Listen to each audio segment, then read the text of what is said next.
नमस्कार बच्चों।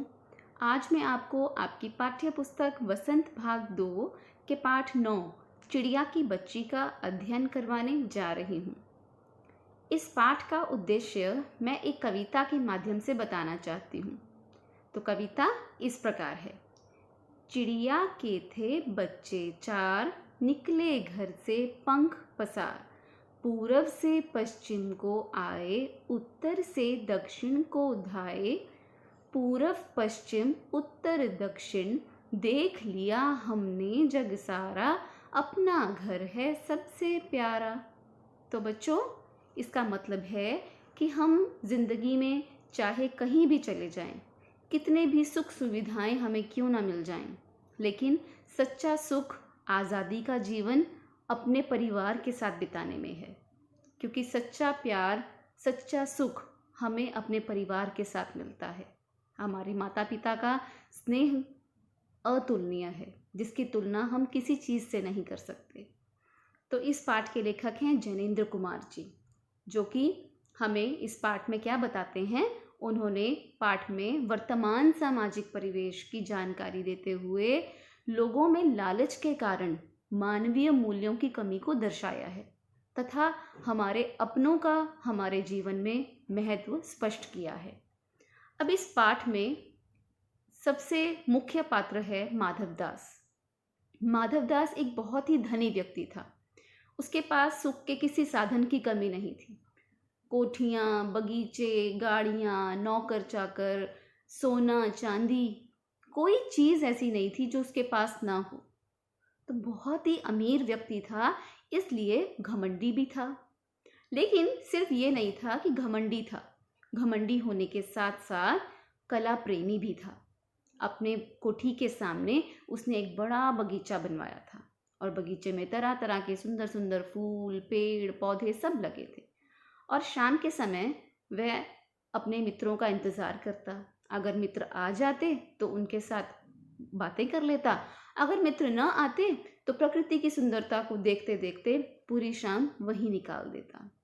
तो एक दिन ऐसा ही हुआ। शाम के समय वह अपने बगीचे में बैठा प्रकृति की सुंदरता को निहार रहा था। तभी वहाँ पर उसने देखा कि सामने एक गुलाब की डाली पर एक छोटी सी चिड़िया आकर बैठ गई। अब चिड़िया इस डाल से दूसरी डाल, दूसरी डाल से तीसरी डाल पर थिरक रही थी। उसका वह मनमानापन सेठ माधवदास को बहुत अच्छा लगा। उसे देखते देखते सेठ अपना बहुत कुछ भूल गए, अपने होश गंवा बैठे। उन्हें चिड़िया इतनी सुंदर, इतनी प्यारी लगी कि वे उससे बातें करने लगे। उन्होंने चिड़िया से कहा, अरे चिड़िया, तुम बहुत अच्छी आई, तुम रोज आया करो, तुम इस बगीचे को अपना ही बगीचा समझो। पहले तो चिड़िया असावधान थी। उसे लगा यह व्यक्ति किसी से बात कर रहा होगा, लेकिन जब उसे यह समझ में आया कि यह व्यक्ति तो मुझी से बात कर रहा है, तो चिड़िया सावधान हो गई और वह सेठ से कहने लगी, सेठ, मैं अपने पंख खोलने के लिए अपने घर से निकली थी, लेकिन वापसी में मैं रास्ता भटक गई और थक कर इस बगीचे में आन बैठी। तो सेठ ने कहा, नहीं नहीं, तुम यहाँ पर रोज आया करो, तुम तो बहुत प्यारी हो, तुम इस बगीचे को अपना ही समझो। सेठ निस्वार्थ भाव से ये नहीं कह रहा था। सेठ को चिड़िया बहुत ही प्यारी लगी और उसकी जिंदगी में सिर्फ सूनापन था, क्योंकि उसका अपना परिवार नहीं था। उसके परिवार में कोई व्यक्ति नहीं था। उसके महल, उसके बंगले सब सूने थे, वहाँ कभी कोई नहीं चहचहाता था।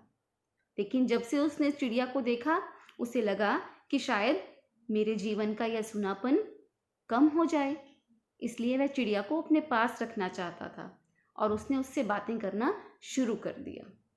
चिड़िया को उसकी बातें समझ ही नहीं आ रही थी कि, और वह उसे एक ही बात कह रही थी कि सेठ, मेरी माँ घर पर मेरा इंतज़ार कर रही होगी, वह मेरी राह देख रही होगी, मुझे जाने दो। अगर अंधेरा हो जाएगा तो मुझे राह नहीं सूझेगी, मैं अभी छोटी हूँ, सेठ मुझे जाने दो।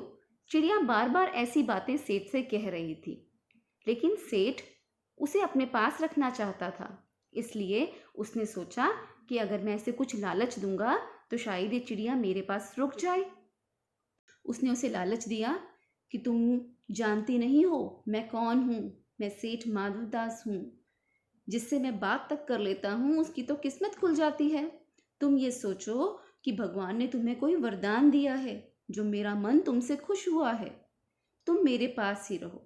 लेकिन चिड़िया बार बार यही बात कह रही थी कि सेठ, मैं किसी और की नहीं हूँ, मैं सिर्फ अपनी माँ की हूँ। मैं अपनी माँ से बहुत प्यार करती हूँ। मुझे क्या चाहिए? 2 दाने चाहिए, वो दाने मेरी माँ मुझे लाकर दे देती है।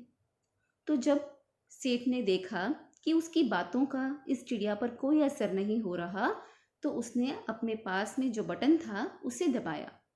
बटन को दबाने से दूर कोठी के अंदर आवाज हुई, जिसे सुनते ही एक नौकर फटाफट से सेठ के पास आ गया।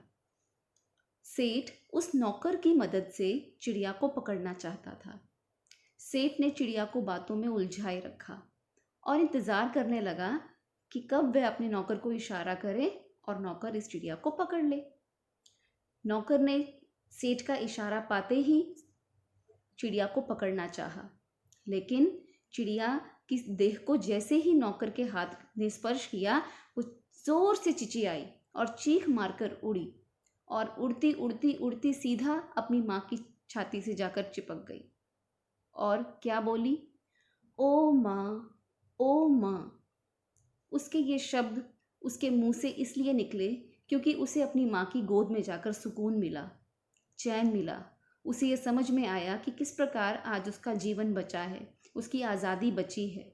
उसकी माँ का स्नेह जो उसके प्रति इतना ज़्यादा है, आज वो उससे वंचित हो सकती थी, लेकिन अब वो बच चुकी थी। इसलिए वो अपनी माँ की छाती से चिपक गई और सो गई, मानो अब वह पलक न खोलेगी। तो हमारे जीवन में हमारी आज़ादी का और हमारे माता पिता के प्यार का बहुत महत्व होता है। इस पाठ से हमें यह शिक्षा मिलती है कि केवल धन दौलत से मनुष्य खुश नहीं रह सकता। सच्चा सुख अपने परिवार के साथ आज़ादी का जीवन जीने में है। धन्यवाद।